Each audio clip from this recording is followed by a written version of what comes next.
Қайырлы күн достар, бүгін сіздермен дәмі өте керемет болып шығатын жұп-жұмсақ осындай нанның рецептімен бөлісетін боламын. Базардағы наннан еш айырмашылығы жоқ.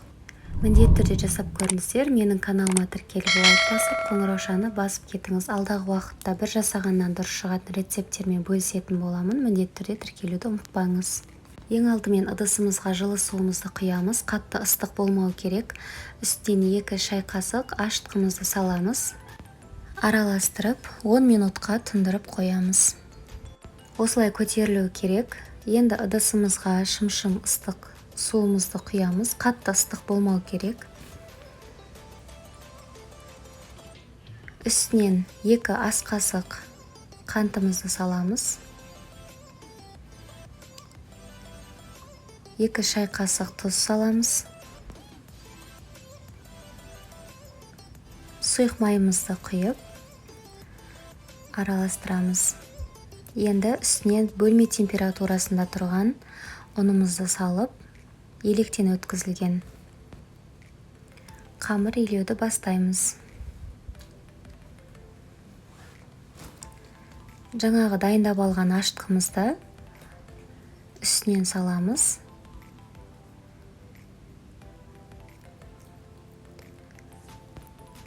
Жұмсақ қамыр илейміз. Ашытқыны осылай алдын ала дайындап алсаңыздар, нандарыңыз ерекше әдемі болып көтеріліп шығады. Оның барлығын салып жібермей, бөліп салып қамыр илейміз. Біздің қамырымыз осылай дайын болып қалды. Енді үстінен сұйық майымызды салып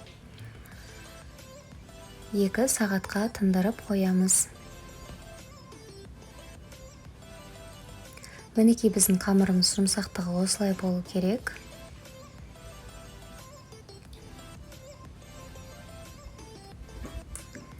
Үстіне пищевая пленкамен жауып, жылы жерге қоямыз.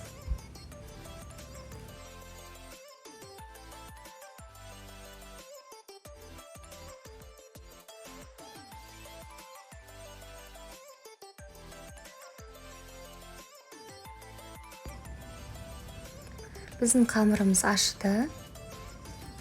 Енді ыдысымыздан алып, бөліктерге бөліп аламыз.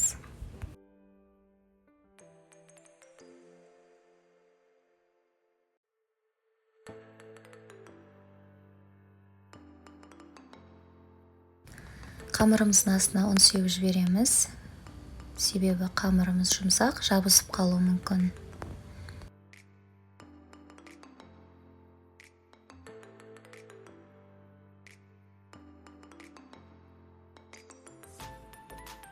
Мен қамырды 3 бөлікке бөлдім. Сіздер бұдан кішілеу етіп 4 бөлікке немесе 3 бөлікке қалауларыңызша бөліп алсаңыздар болады. Енді 15 минутқа пищевая пленкамен бетін жауып қойып қоямыз. Біздің қамырымыз тағы да кішкене көтеріледі.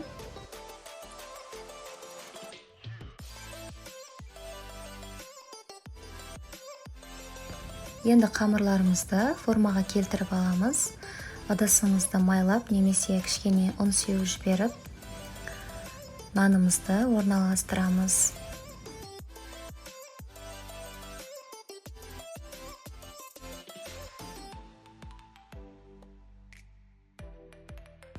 Арнайы нан ұрғыштың көмегімен немесе шанышқының көмегімен ұнға батыра отыра осылай әсемдеп шығамыз.